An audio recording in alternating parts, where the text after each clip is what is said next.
In the quiet town of Crestwood, an ominous structure loomed at its outskirts. A once bustling hospital, now abandoned and decaying. For decades, the locals avoided it, speaking in hushed tones about the eerie events that had transpired within its walls. It was said that the spirits of patients who had died under mysterious and tragic circumstances still haunted the building, seeking vengeance for their untimely deaths. One fateful night, a group of 5 adventurous teenagers, Amina, Ali, Sarah, Fahad, and Zain, decided to explore the haunted hospital. The thrill of debunking the ghost stories and capturing the experience on their cameras was too enticing to resist. With flashlights and recording equipment in hand, they made their way to the entrance, which creaked open as if welcoming them into its sinister embrace. As they stepped inside, the temperature dropped noticeably, and a sense of foreboding settled over them. The corridors were lined with peeling paint and broken tiles, and the air was thick with the smell of mildew and decay.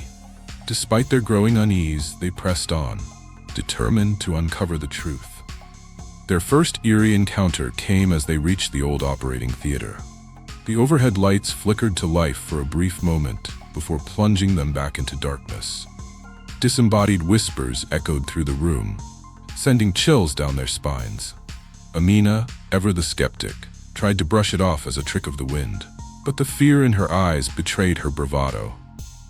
As they ventured deeper into the hospital, the occurrences grew more unsettling. In the children's ward, they saw ghostly apparitions of young patients, their eyes hollow and filled with sorrow. The teenagers could hear faint cries and the distant sound of laughter, as if the past was playing out before them.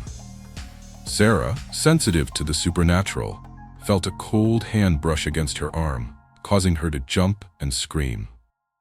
Ali, the most tech-savvy of the group, captured everything on camera, hoping to provide evidence of the hauntings. However, the footage showed more than just their frightened faces.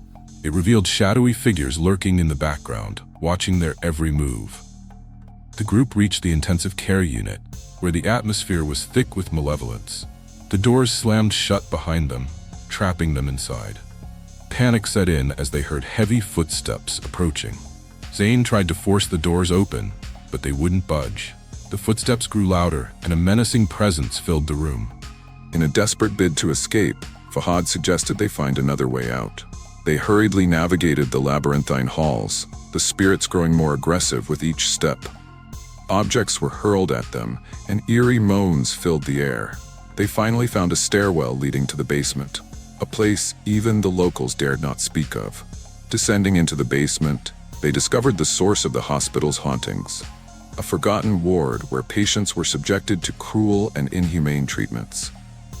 The walls were covered in cryptic symbols, and the air was filled with a sense of anguish. The spirits of the tortured patients were restless, seeking retribution for their suffering. Ali, who had been filming, captured a ghostly figure pointing towards a hidden door. Behind it, they found a room filled with old medical records and personal belongings of the deceased patients. It was then they realized the spirits wanted their stories to be told.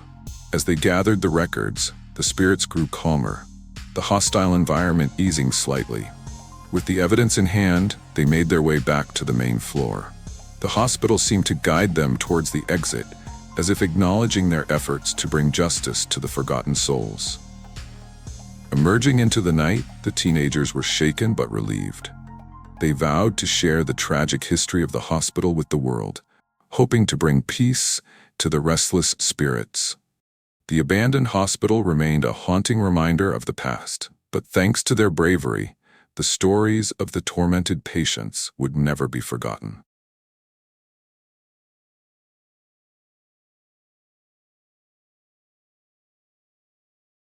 In the quaint town of Brooksville, Sarah and Imran were overjoyed to move into their dream home. It was a charming old house with character, the kind of place where they envisioned starting a family and making lasting memories. As they settled in, they decided to explore the attic, hoping to find hidden treasures or items from the past. Among the dusty trunks and forgotten belongings, they discovered an antique doll. It was beautifully crafted, with porcelain skin, glassy blue eyes, and an intricately stitched dress. Despite its beauty, the doll had an unsettling presence. Sarah thought it would make an interesting decoration, and they placed it on a shelf in the living room. The first night with the doll in the house, Sarah had a vivid nightmare. She dreamt of a young girl, crying and reaching out to her, surrounded by darkness. She woke up in a cold sweat, dismissing it as a result of the stress from the move. However, the nightmare recurred every night, growing more intense and terrifying. Strange things began happening around the house. Objects moved on their own, doors creaked open, and the once charming home felt suffocating. The doll, too, seemed to move. They would find it in different places, on the kitchen counter, in the hallway, and even on their bed. Imran, ever the skeptic, tried to rationalize these occurrences, but the fear in Sarah's eyes made him reconsider. One evening, while preparing dinner, Sarah felt an icy breeze brush past her, followed by a whispering voice that sent shivers down her spine.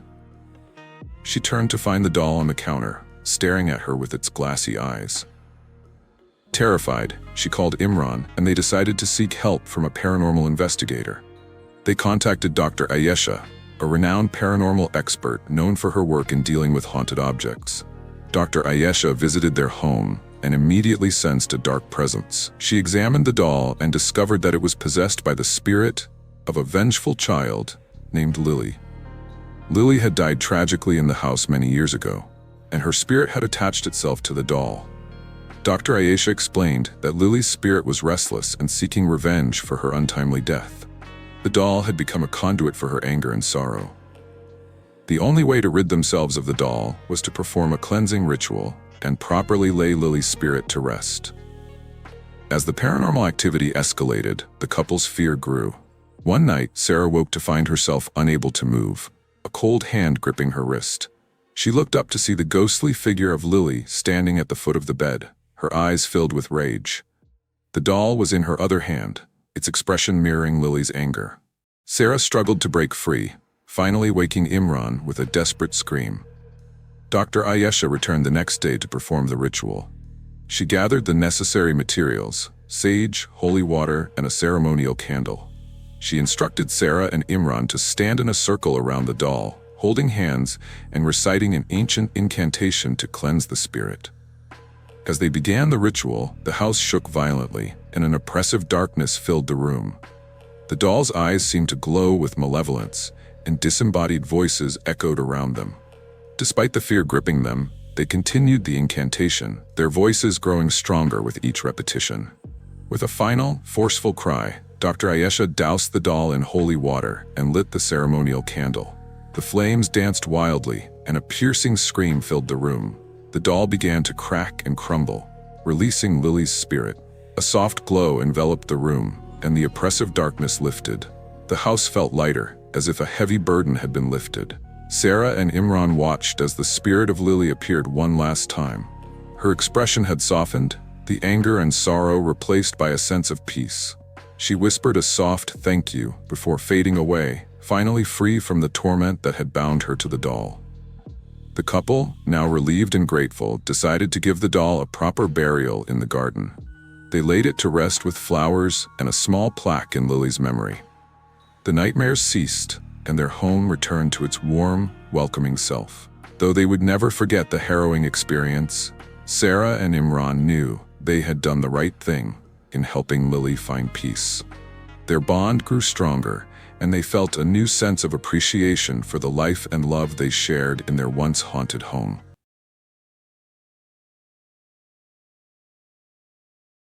In the heart of Punjab, there was a road notorious for its ghostly sightings and unexplained accidents.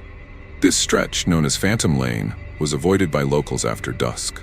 Despite the warnings, one stormy night, Arif, a dedicated delivery driver, found himself compelled to take this shortcut to make up for lost time. The night was pitch black, rain poured heavily, and thunder rumbled ominously. As Arif drove through the winding, deserted road, he couldn't shake off the eerie feeling that someone, or something, was watching him. The headlights of his truck pierced the darkness, but visibility was poor. Suddenly, through the sheets of rain, Arif saw a woman in a white dress standing by the roadside, her face pale and distressed. Instinctively, he slowed down and rolled down his window to offer help. "Are you all right?" he asked, his voice barely audible over the storm. But before she could respond, the woman vanished into thin air. Shocked and frightened, Arif sped up, hoping to leave the haunted stretch behind him as quickly as possible. But as he continued driving, the apparitions became more frequent. He saw ghostly figures crossing the road, shadowy forms lurking in the trees, and heard whispers that seemed to emanate from the darkness itself. Just when he thought things couldn't get worse, his truck spluttered and came to a halt. The engine refused to start, leaving him stranded in the middle of Phantom Lane. Panic set in as the apparitions grew bolder, appearing closer to the vehicle. Desperate to escape, Arif got out of the truck and started walking, hoping to find help or at least signal on his phone. But the storm had knocked out the signal. As he walked, Arif stumbled upon an old, decrepit sign partially hidden by overgrown weeds. It read, "Phantom Lane, established 1890.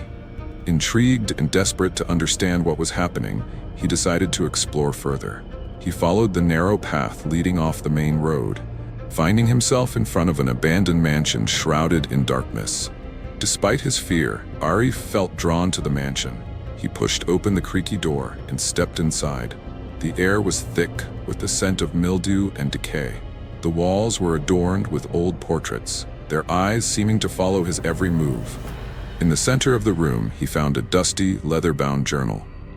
Flipping through the pages, he uncovered the tragic history of Phantom Lane. The mansion once belonged to the wealthy Malik family. In the late 1800s, a series of tragic accidents claimed the lives of several family members and their servants. It was said that the family had been cursed, and their restless spirits now haunted the road. As Arif read on, he discovered the identity of the woman in the white dress. She was Noor, the youngest daughter of the Malik family. Noor had been engaged to a local merchant, but on the night before her wedding, she vanished without a trace. Her body was never found, and it was believed that her spirit still wandered the road, seeking justice for her untimely demise. Understanding the tragedy, Arif felt a deep sense of compassion. He knew he had to help Noor find peace.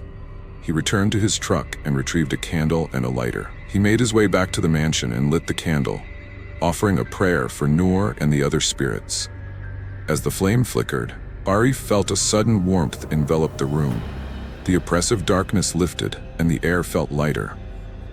He glanced at the portraits on the wall and saw that the somber expressions had softened. He knew then that the spirits had found some semblance of peace. With the storm abating, Arif returned to his truck and found it started without any trouble. He drove away from Phantom Lane, carrying with him the knowledge of the road's tragic history. He shared his experience with the locals, who performed a ceremony to honor the departed souls and finally lay them to rest. From that night on, the ghostly sightings and unexplained accidents ceased. Phantom Lane became just another road, its haunted past forgotten by most. But Arif would never forget the night he encountered the spirits of Phantom Lane and helped bring them the peace they had long sought. Thank you for watching Mysterious Vibe. If you enjoyed this story, don't forget to like, comment, and subscribe for more unsettling, true scary stories.